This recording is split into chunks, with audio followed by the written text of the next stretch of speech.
along, folks, to another edition of the Darts in Ireland podcast. I'm delighted to be joined by Aidan O'Hara, a World Pairs winner, junior youth winner, and also an full Ireland international, making his debut this weekend. How's that been going for you, Aidan? How do you find playing for the full men's team? Oh, it's an absolute honour. It's been my dream since I was about 8 or 9 years of age to play for Ireland, and I've done that now the last few years with the youths. But yeah, to make the men's senior debut now, it's been an honour, 100%. Yeah, and so you've obviously been playing then, you've gone from the youths into the kind of playing in the men's section of the INDO ranking system. Have you found a big gap in the difference, or the youths, I suppose, is so strong in Ireland now that is there much of a difference?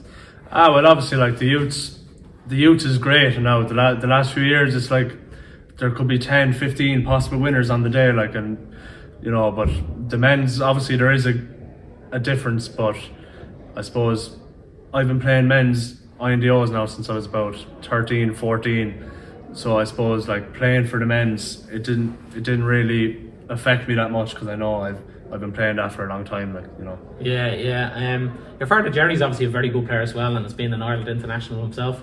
I imagine he's the one who got you into it, and you've been playing from very young, I'd imagine, have you?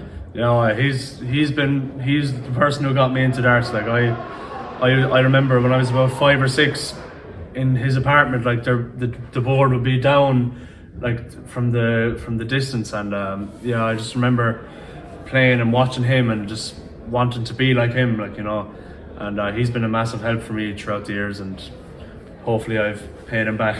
yeah, absolutely. And did you take it up then at 6 yourself? You started throwing at the board yourself, I take it then, did you? Yeah, at 6 I just be watching him practice at home and playing tournaments, and I just I want to do this, and I suppose I started playing the INDO youths then when I was about, I think, 10. I started playing, and just went from there really. He started bringing me all around the country and getting experience and all that, Yeah, and were you already beating lads at 10 years of age? Were you pretty handy even then? Yeah, I was playing local tournaments, and I remember beating a few good players, and it would just inspire me to do better and practice more and more.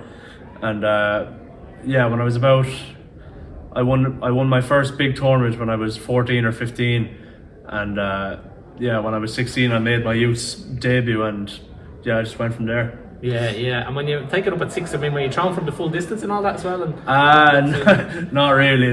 I know the board was normally it's up there, but it was about to my height. Yeah. And I'd just be throwing away, and I remember I was hitting 180s on him, and I was I could take this up, Yeah. And when I was about 10, 8, I'd say, I started playing from the full distance and getting used to it, and that's basically it.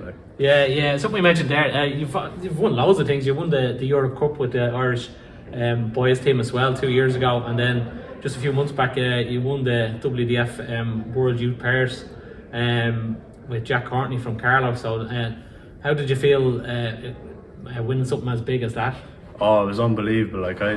Going over to Korea, I didn't think I was going to Korea or anywhere really, because the last INDO ranking I think going into the last tournament I was 6th in the rankings, and I knew I needed to win that event to even have a chance at the Europe Cup, which is top 4, and I ended up winning it. And I realised if I win this, I had to play Shane Porter in the qualifier, and if I won that I'd be in the Euro Cup and World Cup, and I managed to qualify for that. And then Holland, we didn't do the best in Holland now, but me and Jack going to Korea, it was absolute honour, and to play with Jack, who was a good friend of mine, and to win it, we were over the moon, honestly. Yeah, I remember that last day of the rankings, and actually I was talking to your father, and he says Aiden has to win today to stand any chance. So to win, you have to come through your group, and then you have to win all the knockout games. You couldn't afford one slip up against high quality players all the way. So that must have given you huge confidence to know that you could do that under that kind of pressure. No, but the thing is, I knew I wasn't playing my best darts that weekend. I just felt different. I was playing the men's and I was doing okay, and then playing the youths, it's just a different pressure. Playing people that are younger than you, but they're so good, and but on the Sunday then I just said to myself, play like you can, just don't even think about anything. And I managed to play a bit better. And then once the format got longer from the semis, I was so confident, and Yeah, and managed to then get it. I suppose it's all experience then. So like that kind of pressure then must have helped you then when you were in Korea and you're in those kind of pressure situations, but say quarterfinals, semi-finals of the pairs. You also made it to the final of the singles as well.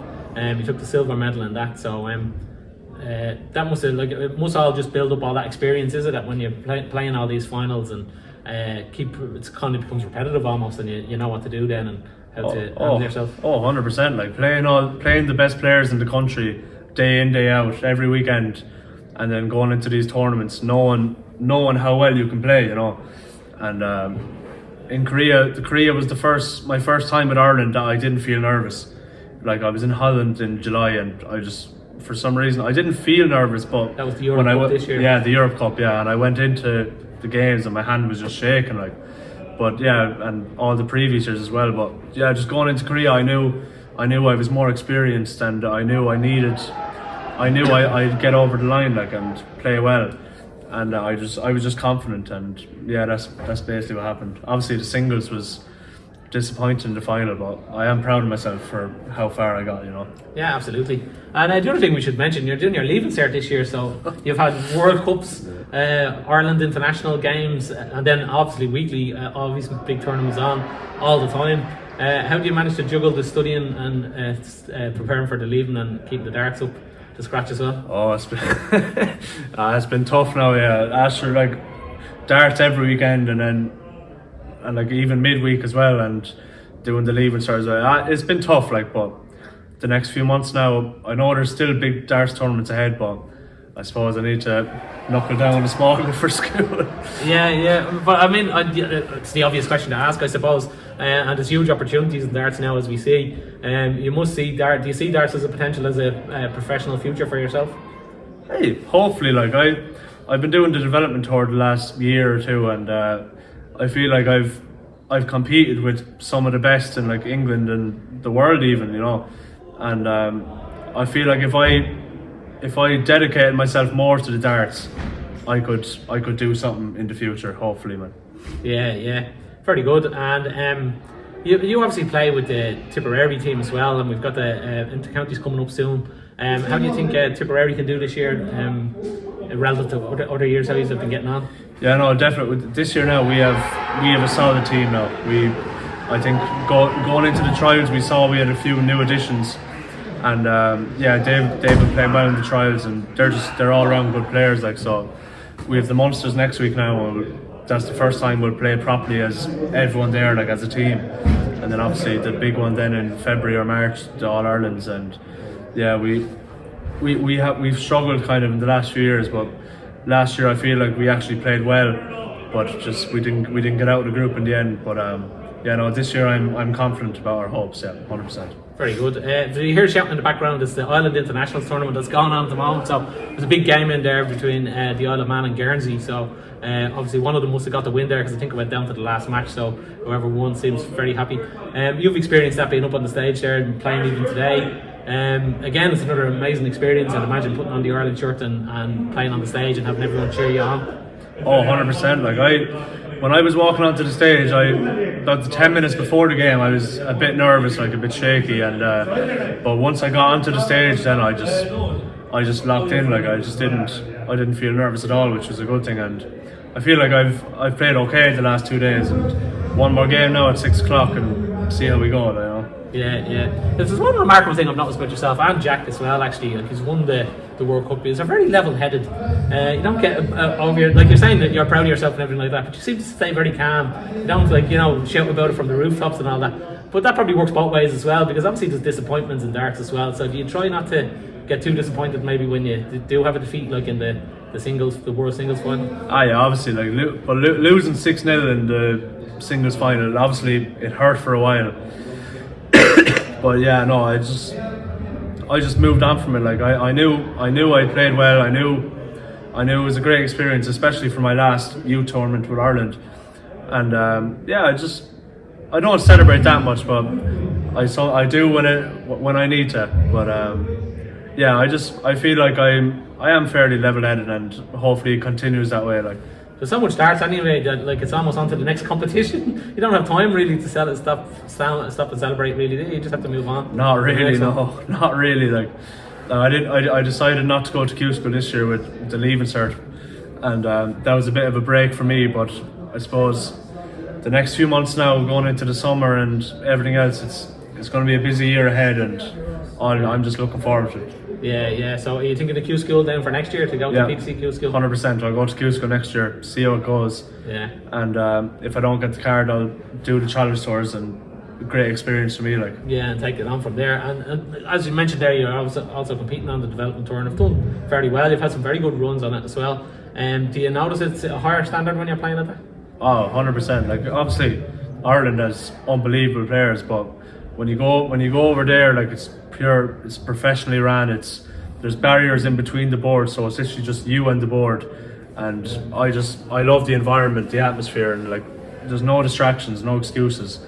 And the standard would be like overall better, but lads in Ireland, they can beat anyone, 100%. Yeah, no worries.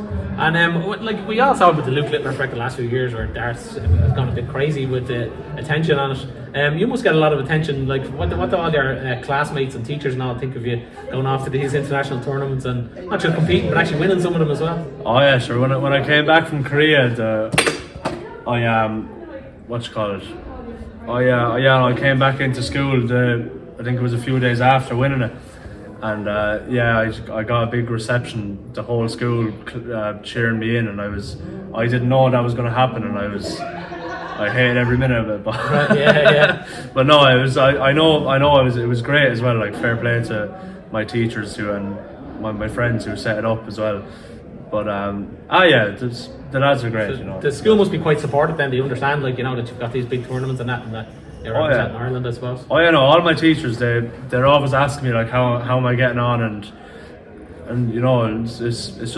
it's great. Like, I just fair play to them as well.